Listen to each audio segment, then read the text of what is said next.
Hey YouTube, what's going on? Kai the Casual back again with Kai's Top 5 for Monday Night Raw on Netflix. Let's just get straight into it. I have a couple of honorable mentions tonight. We have El Grande Americano versus Dragon Lee tonight. Actually a very great and exciting match. I'm glad they're featuring both of these guys. I am very excited for Dragon Lee to get featured more. I need the guy to catch some more dubs though. That's a need, please WWE. Shoot, let him be the one to get rid of that Americano undefeated streak. How about it, huh? Anyway, that was an exciting match. I just had some stuff on here I love a bit more than it. That's all. We had AJ Styles coming up to help Dragon Lee when Dos El Grande Americano came out and, you know, interfered.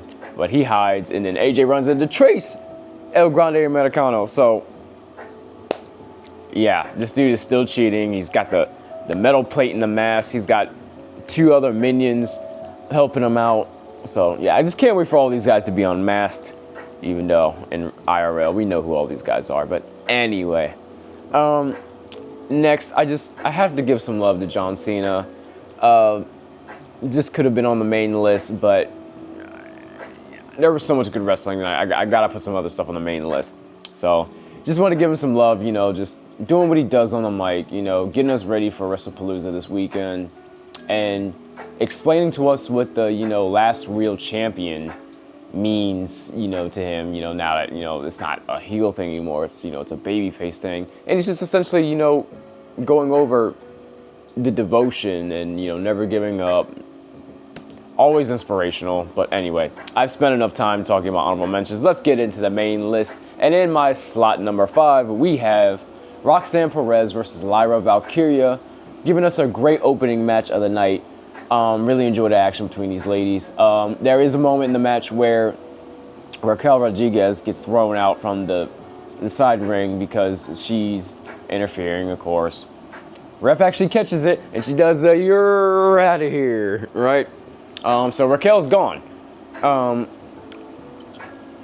And the story of the match was kind of like, okay, Raquel has damaged her back, Lyra's back, excuse me, last week in their match.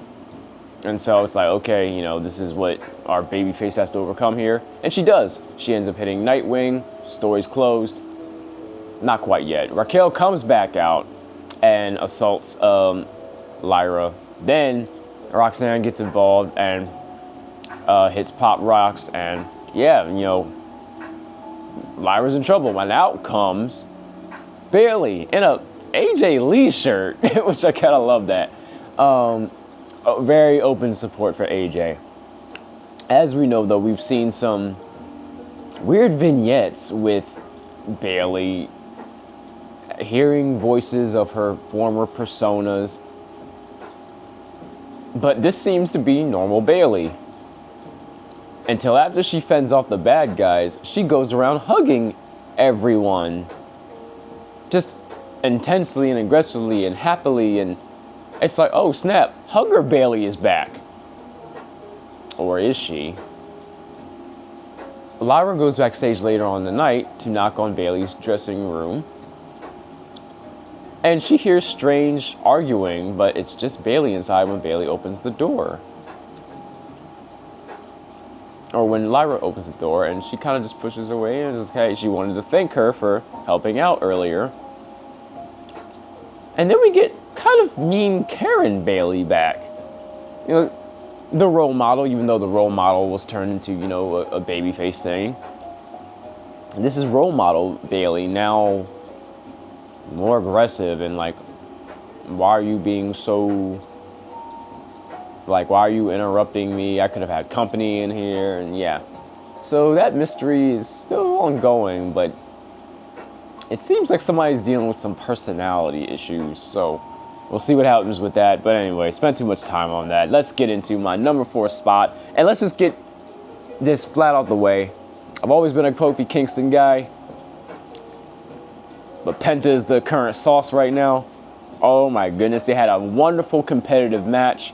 You know, they're still talking about the petition to get rid of the Mexican Destroyer, and that's exactly how this match ended. with a springboard Mexican Destroyer to Kofi Kingston. Earlier in the match, Kofi hit SOS, which we don't see a whole bunch because some people are scared to take it, from what I hear.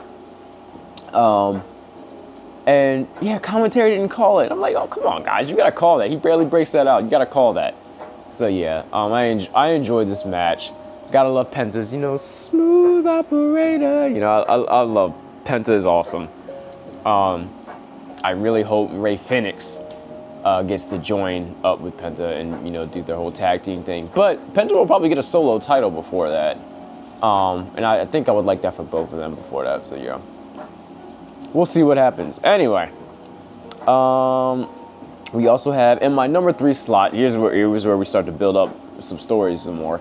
So of course we have AJ Lee back on TV. Again, welcome back, Miss Mendez. We love you. And she comes out after Becky Lynch and Seth Rollins have, you know, had their fun, healing up to the crowd.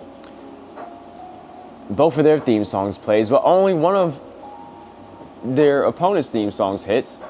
AJ's hits, and they're in matching t-shirts, just like, you know, Becky and Seth are in matching outfits, but they're, you know, wearing, you know, all black, like, you know, the whole Vision thing, wearing all black leather. And Punk is like, you know what? I'm gonna skip Cult of Personality tonight. We're gonna give the spotlight to, you know, wifey. Tonight I'm AJ's husband, right? And of course, this is psychological warfare on the mic. Both couples try to mess with the other. CM Punk and AJ pretty much go, are y'all gonna be able to coexist? Are you two, you know, AA, AAA stars, you know, going to be able to share the spotlight, right? In response, they respond with, you know, we know there's only a few things that Punk cares about. Is he gonna leave you, AJ Lee, behind, just like he left WWE? A little bit of hints of left AEW in there too. You know, they insinuate that he leaves things when they don't serve him anymore. AJ slaps the taste out of Seth's mouth for this. And seemingly it's, oh, look, the good guys are on top. Seth still goes, hey, I would never hit a woman. Luckily, I have somebody that would. Looks at Becky and goes, she goes like, oh, no, that's not the plan. They start arguing. They start bickering. Becky leaves the ring, leaves Seth behind, and then Becky comes from behind and attacks AJ, hits it with a manhandle slam. Looks like there was no dissension after all between the big wrestling couple after all. So the two champs stand tall, and yeah. It was also implied that AJ, part of the reason why she, you know, had retired before, you know, she was having neck issues. So we'll see what happens with that. We'll see if her neck can, you know, stand, you know, up to, you know, Becky, and Becky hitting that manhandle slam couldn't have helped. But we'll see what we think about that later in predictions this week. I'm actually excited to do predictions this week. We'll probably be getting those out probably Wednesday or Thursday morning. Anyway, sidetrack. So the bad guys staying on top. We'll see what happens. Anyway, number 2, I'm really excited for this. The drama between Asuka, Kairi, and Io Sky, Rhea Ripley. And of course, now that they're facing each other, Stephanie Baker, now she's involved. Asuka. Asuka is like that really devoted friend that you would love, but she's not really being a supportive friend right now. What ends up happening is Stephanie and Io get their contract signed for that title match, and interrupting, here comes Asuka and Kairi again. And yada, yada, yada, argue with Stephanie. She gets Kairi, not herself, in a match with Stephanie. And that's the match we are about to see. And it's a banger. That's why it makes number 2 on this. It's an absolute banger of a match. Kairi is great. Stephanie is great. Asuka's on the outside yelling at Kairi the entire time. Kairi! You know, I've loved Asuka during this whole run. And I think she's slowly getting more sinister too. Like she has this crazy looking centipede painted on her face tonight instead of her regular crazy clown makeup. Yeah, it was a bit weird. But it was a good match. Of course, Stephanie wins with Devil's Kiss and an SVB. Asuka doesn't like this, gets into the ring aggressively, gets into Stephanie's face, and out comes Io Sky. Gets in between her friend and her opponent for Saturday. And it's awkward. But she calms down Asuka, she leaves with Kairi, and that's it. They shake hands. She shakes hands with Stephanie, and that's it. Later on in the night, Asuka finally listens to Io and accepts that she wants to do it on her own, but yells at her, "You will lose." So some support a friend, that's me. I am enjoying the drama on this, and I know it has to play into Saturday. Who do you guys think is going to win? Because I am still trying to figure out my official prediction for this. Io or Stephanie? Do they strap the rocket to Stephanie? Do they go with old reliable with Io? Let me know what you think. I'm not even sure what they should do here. And of course, there's Rhea Ripley in the background. So we'll see what happens. But anyway. All right. Main event time.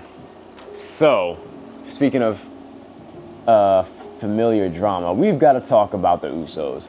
So the Usos are back together on Raw, and I'm absolutely loving it. First of all, I'm a big fan of Jimmy's mic work compared to his brothers. Sorry. I think Jey has like a lot of the charisma, and Jimmy got like the charisma on the mic. Put them together on the mic though, and they're awesome, right? And we have this drama now of Adam Pearce throughout the night is trying to calm LAKnight and JimmyUso down, because there was that moment where, or not JimmyUso, JeyUso, jeez, I'm getting their names mixed up again. He's trying to calm Jey and Knight down because they had beef from last week in the main event after, you know, Jey came into the rescue. Jey speared LAKnight, he's like, I'm tired of dealing with you, man. You trying to get me. You trying to, cause us problems. I don't want no problems with you. So he spears him. He's like, stay out the way, right? This week, it's a bit different. They're still mad at each other. They're still going back and forth. As they come into the entrance in the beginning of the show, they're mad at each other. In the middle of the show, they're mad at each other. Adam Pearce has had enough. He says, you guys got to figure this out. So, LAKnight, you can have the vision if that's what you want, but you need to find a tag team partner. And I thought he was going to pick Jey to just make him, irritated and, try to see if they, work on it like that. I thought Pearce might have done that too, just put them together and be like, sort this out between yourselves or whatever. LAKnight picks Jimmy. And later on in the night, they have a conversation. Jimmy refuses out of respect for his brother. Then Jimmy approaches Jey, and Jey insinuates very forcefully that he has to tell LAKnight no. Not even hearing him out. And Jimmy responds, I already told him no. But why you acting over here like you the tribal chief, like you wearing an Ulafala? So he leaves. Jey calls after his brother, and he doesn't get a response back. Later in the night, Jimmy tells LAKnight, no, you know what? We're going to do this. I know I told you no. We're going to do this. So the tag team match is set for the main event. And again, great match. But let me focus on the story. So, unfortunately, the Vision pick up the win. Bronson Reed hits Jagged Edge once again on JimmyUso. And it's a dub. These guys can't leave it well enough alone. They go for the post-match beating again. Out comes Jey with the chair. Good guys once again fending off the bad guys. And we're thinking, all right, we're going to go home happy, right? LAKnight picks up the chair that Jey brought into the ring. And he's getting ready to He's looking like he's getting ready to hit Jey. Well, it seems like he just has it just in case Jey wants to fight him. Jey offers to make up. He pulls out his hand and says, "We good, Us. We all right." And LA hastily, not hastily, you know, he cautiously, you know, shakes his hand and, you know, it's all good. Turns around. And Jey can't leave well enough alone. Psych. Wasn't Jey that had the problem this time. LAKnight turns him around, kicks him in the gut, hits him with the BFT. Because LAKnight did not forget what happened last week. After he tried to make up. So, that's our top 5 for this week. And I cannot help but think that this has to play into Saturday somehow. So let me know what you guys think in the comments. Does LAKnight get involved with the tag team match between the Vision and the Usos? Does Asuka get involved in the title match between Stephanie and Io? Who do you think wins that title? Let me know what you guys think. I'm